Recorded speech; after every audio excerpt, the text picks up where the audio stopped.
Good evening. It is soon 9 p.m. so I need to read, so it's not too late. Just eating French fries.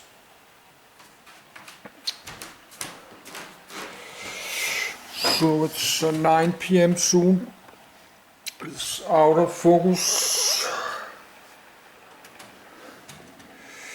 9 p.m. So just follow my list. So just go to bed and follow my list.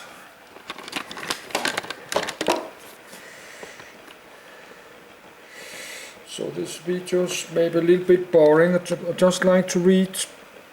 I like to read about this old airliners. For me, it's not boring. It's a long time I like to read about all these many old airliners. So now I try to do it. I need a minute to go to my bed.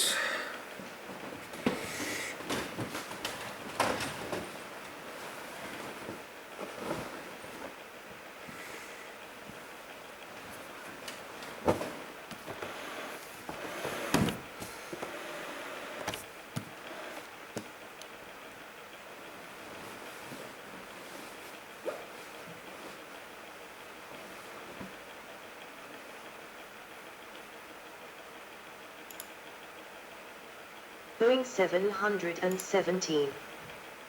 This article is about the airliner derived from the McDonnell Douglas DC-9.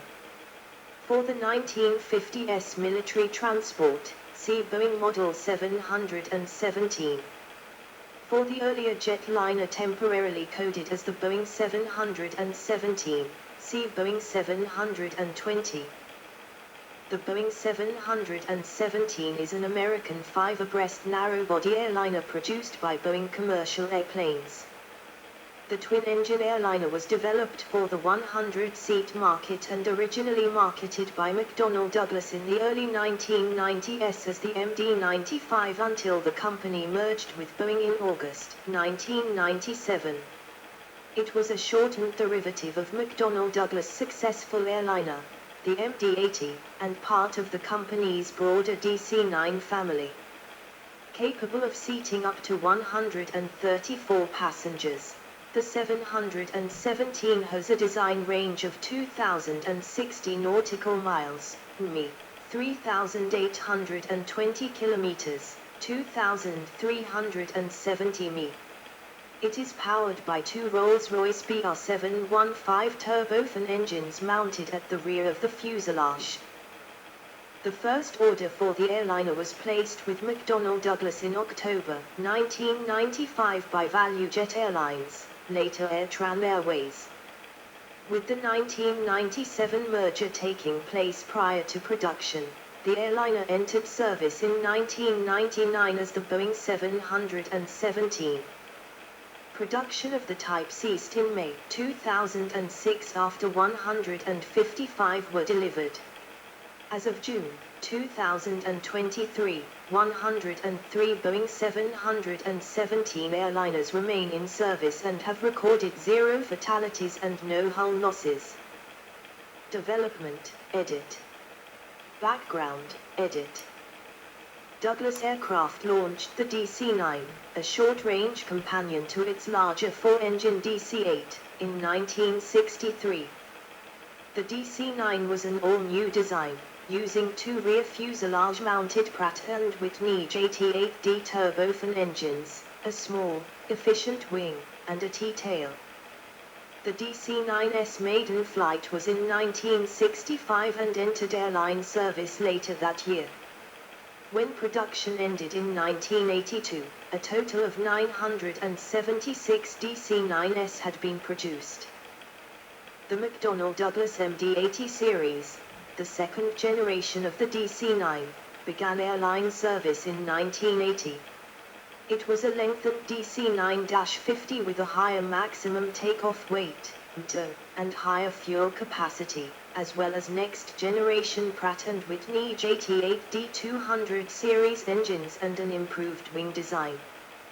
1,191 MD-80s were delivered from 1980 to 1999. The MD-90 was developed from the MD-80 series. It was launched in 1989 and first flew in 1993. The MD-90 was longer and featured a glass cockpit, electronic instrumentation, and more powerful, quieter, fuel-efficient IAEV 2525 D5 engines, with the option of upgrading to an IAEV 2528 engine. A total of 116 MD-90 airliners were delivered. MD-95, edit. The MD-95 traces its history back to 1983 when McDonnell Douglas outlined a study named the DC-9-90. During the early 1980s, as production of the DC-9 family moved away from the smaller Series 30 towards the larger Super 80, later redesignated MD-80, variants, McDonnell Douglas proposed a smaller version of the DC-9 to fill the gap left by the DC-9-30. Dubbed the DC-9-90, it was revealed in February 1983 and was to be some 25 feet 4 in, 7.72 m, shorter than the DC-9-81, giving it an overall length of 122 feet 6 in, 37.34 m. The aircraft was proposed with a 17,000 lbf, 76 kN, thrust version of the JT8D200 series engine, although the CFM International CFM 56-3 was also considered. Seating up to 117 passengers, the DC-9-90 was to be equipped with the DC-9S wing with 2 feet, 0.61 m, tip extensions, rather than the more heavily modified increased area of the MD-80. The aircraft had a design range of 1,413 mi, 2,648 kilometers, 1,646 mi, with an option to increase to 2,016 mi, 3,815 kilometers, 2,371 mi, and a gross weight of 112,000 pounds, 51,000 kilograms. The DC-9-90 was designed to meet the needs of the newly deregulated American airline industry. However, its development was postponed by the recession of the early 1980s. When McDonnell Douglas did develop a smaller version of the MD-80, it simply shrunk the aircraft to create the MD-87, rather than offer a lower thrust, lighter aircraft that was more comparable to the DC-9-30. With its relatively high tow and powerful engines, the MD-87 essentially became a special mission aircraft and could not compete with the all-new 100-seaters then being developed. Although an excellent aircraft for specialized roles, the MD-87 often was not sold on its own. Relying on its commonality factor, sales were generally limited to existing MD-80 operators. In 1991, McDonnell Douglas revealed that it was again considering developing a specialized 100-seat version of the MD-80, initially named the MD-87-105, 105 seats. It was to be some 8 feet, 2.4 m, shorter than the MD-87, powered with engines in the 16,000 17,000 lbf. 7176 kN, thrust class. McDonnell Douglas, Pratt & Whitney, and the China National Aerotechnology Import-Export Agency signed a Memorandum of Understanding to develop a 105-seat version of the MD-80. At the 1991 Paris Air Show, McDonnell Douglas announced the development of a 105-seat aircraft, designated MD-95. The new name was selected to reflect the anticipated year deliveries would begin. McDonnell Douglas first offered the MD-95 for sale in 1994. In early 1994, the MD-95 re-emerged as similar to the DC-9-30, its specified weight, dimensions, and fuel capacity being almost identical. Major changes included a fuselage shrink back to 119 feet 4 in, 36.37 m, length, same as the DC-9-30, and the reversion to the original DC-9 wingspan of 93 feet 5 in, 28.47 m.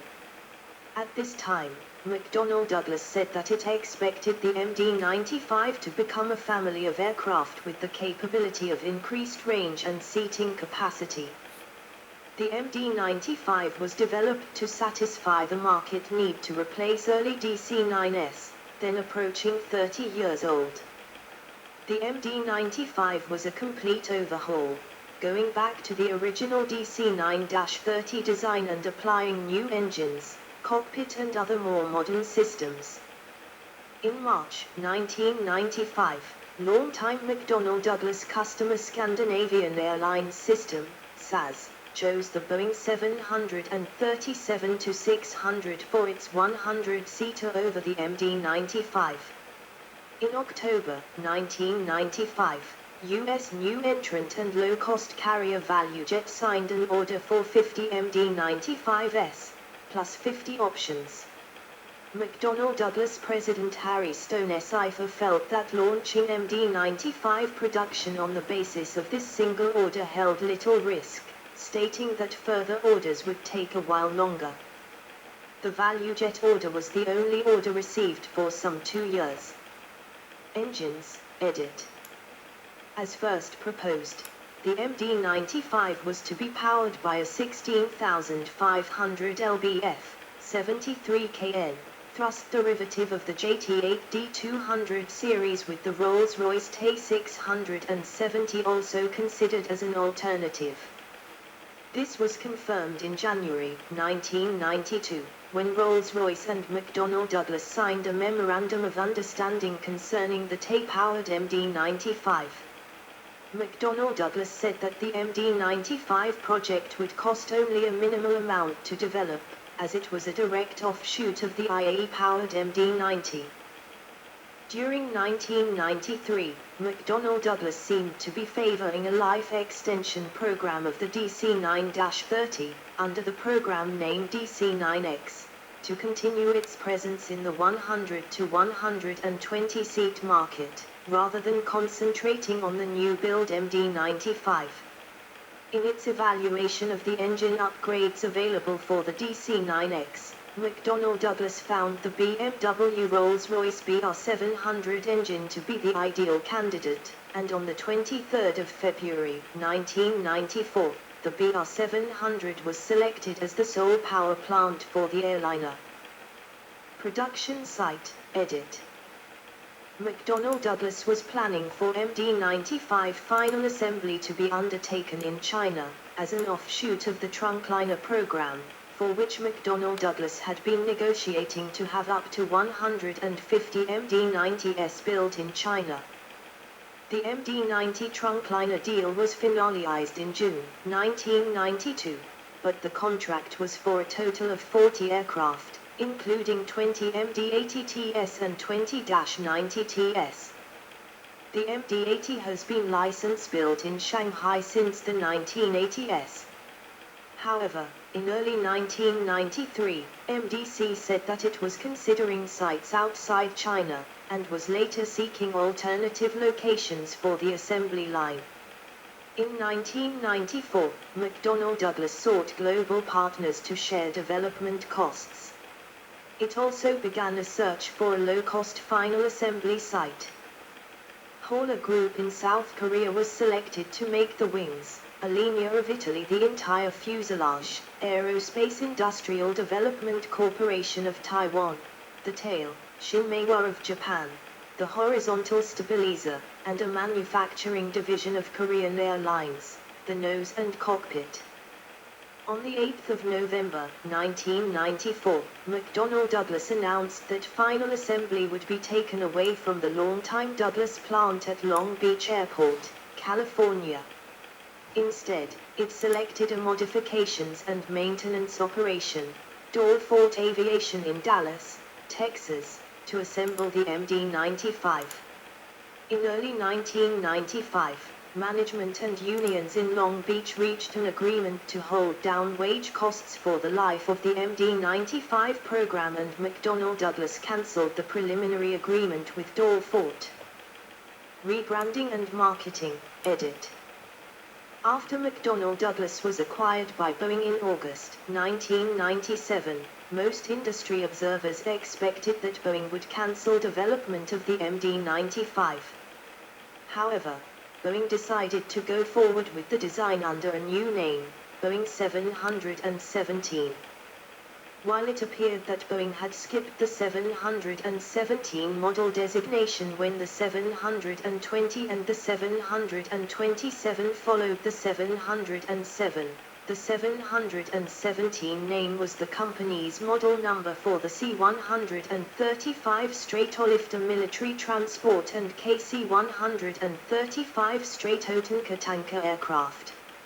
717 had also been used to promote an early design of the 720 to airlines before it was modified to meet market demands. A Boeing historian notes that the Air Force tanker was designated 717-100 and the commercial airliner designated 717-200. The lack of a widespread use of the 717 name left it available for rebranding the MD-95. At first Boeing had no more success selling the 717 than McDonnell Douglas. Even the original order for 50 was no certainty in the chaotic post-deregulation United States airline market. Assembly started on the first 717 in May 1997. The aircraft had its rollout ceremony on the 10th of June 1998. The 717's first flight took place on the 2nd of September 1998. Following flight testing, the airliner was awarded a type certification on the 1st of September 1999. Its first delivery was in September 1999 to AirTran Airways, which ValueJet was now called. Commercial service began the following month. Trans World Airlines, TWA, ordered 5717s in 1998 with an option for 50 additional aircraft. Boeing's decision to go ahead with the 717 slowly began to pay off.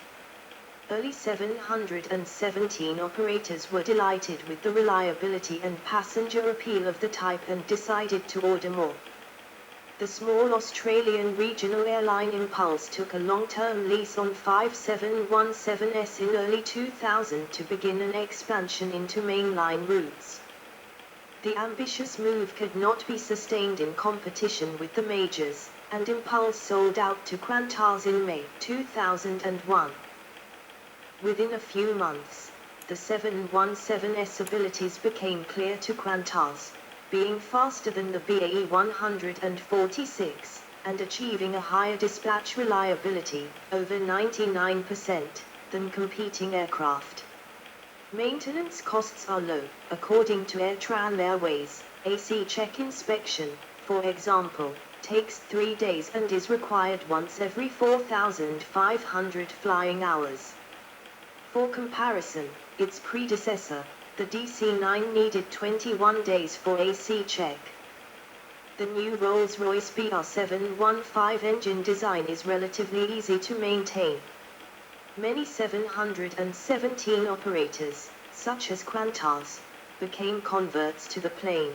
Qantas bought more 717s to replace its BAE 146 fleet, and other orders came from Hawaiian Airlines and Midwest Airlines.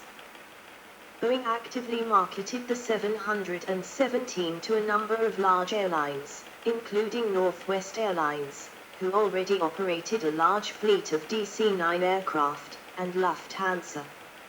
Boeing also studied a stretched, higher capacity version of the 717, to have been called 717-300, but decided against proceeding with the new model, fearing that it would encroach on the company's 737-700 model.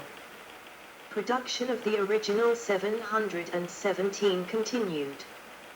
Boeing continued to believe that the 100-passenger market would be lucrative enough to support both the 717 and the 737-600, the smallest of the next generation 737 series.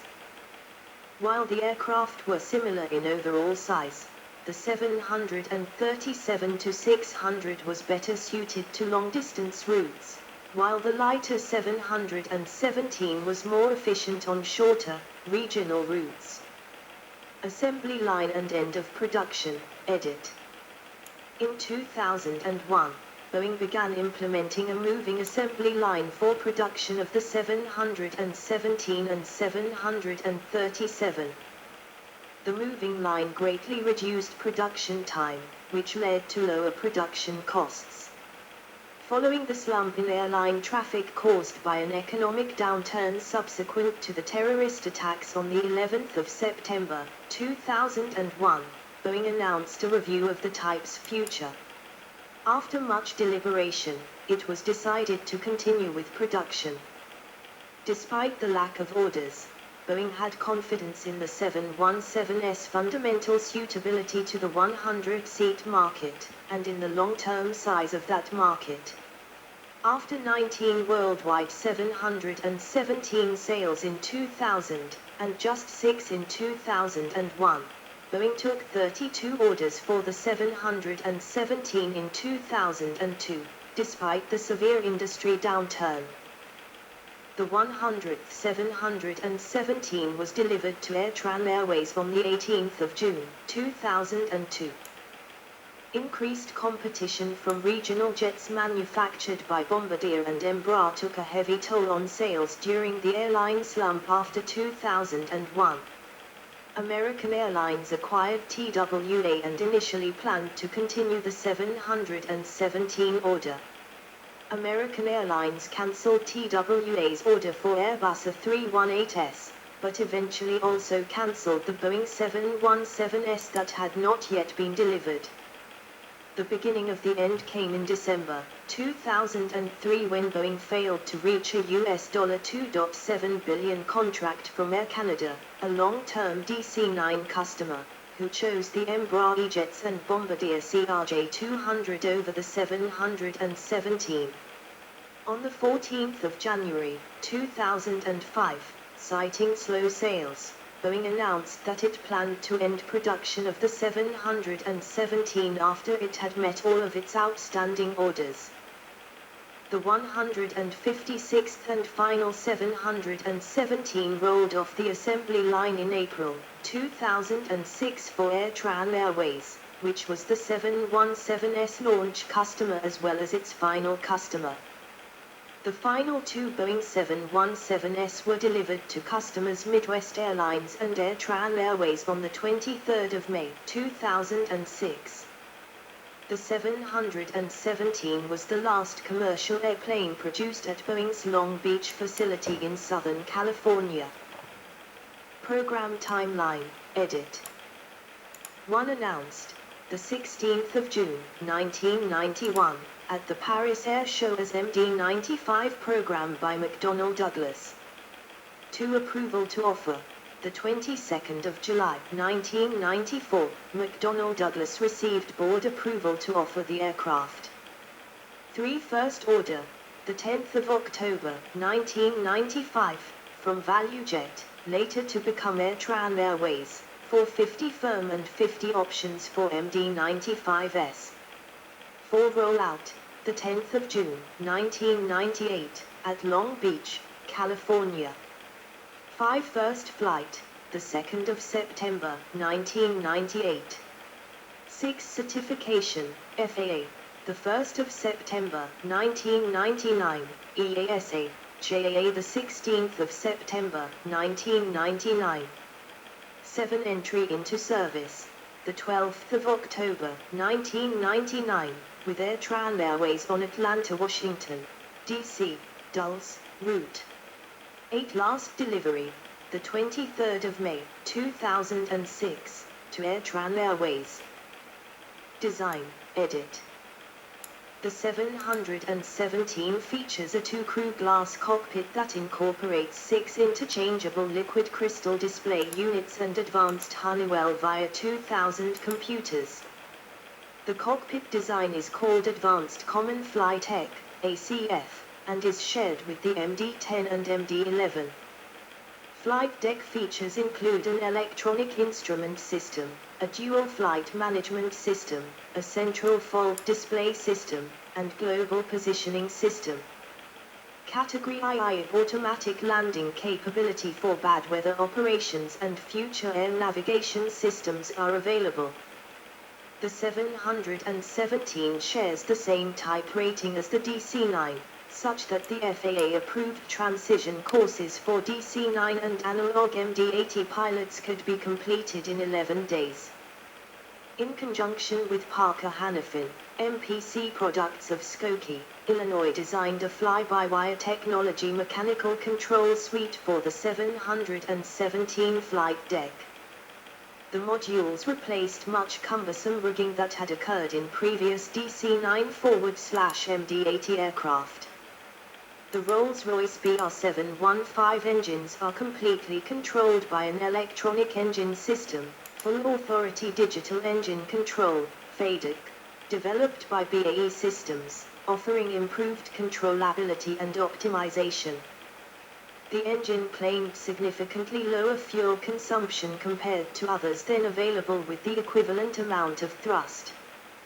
Like its DC-9/MD-80/MD-90 predecessors, the 717 has a 2+3 seating arrangement in the main economy class, providing only one middle seat per row, whereas other single-aisle twin jets, such as the Boeing 737 family and the Airbus A320 family, often have 3+3 arrangement with 2 middle seats per row. Unlike its predecessors, McDonnell Douglas decided not to offer the MD-95/717 with the boarding flexibility of aft airstairs, with the goal of maximizing fuel efficiency through the reduction and simplification of as much auxiliary equipment as possible. Variants, edit. 717-200. Production variant powered by either two Rolls-Royce BR715A1-30 or BR715C1-30 engines with 134 passenger seat, 155 built. 717 Business Express. Proposed corporate version of 717-200, unveiled at the EBUS convention in Geneva, Switzerland in May 2003. Configurable for 40 to 80 passengers in first and forward/or business class interior, typically 60 passengers with seat pitch of 52 in, 130 centimeters.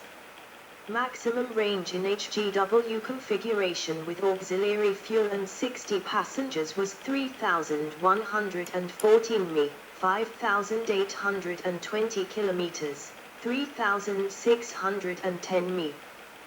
The version complements BBJ family. 717-100, 100X. Proposed 86-seat version, formerly MD-95-20, 4 frames, 6 feet 3 in, 1.91 m, shorter. Renamed 717-100X, wind tunnel tests began in early 2000, revised mid-2000 to 8 frame, 12 feet 8 in, 3.86 m, shrink. Launch decision was deferred in December 2000 and again thereafter to an undisclosed date. Shelved by mid-2003. 717-100X Lite.